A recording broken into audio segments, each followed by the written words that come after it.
Welcome to my YouTube channel Softworldlink. In today's tutorial, I will teach you how to design a 3D box pattern in Adobe Illustrator. Select the rectangle tool and draw a rectangle. Select the direct selection tool and select both bottom anchors. Press right arrow key. Select reflect tool. Double-click and then click copy here. Adjust it and change its color.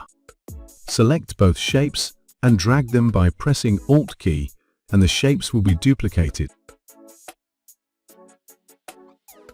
Select all the shapes and reflect them. Make multiple copies as per your requirement.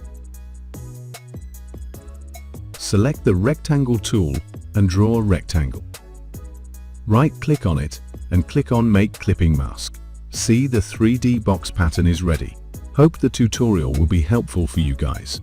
Subscribe to the channel to watch more such videos. Thanks for watching the video.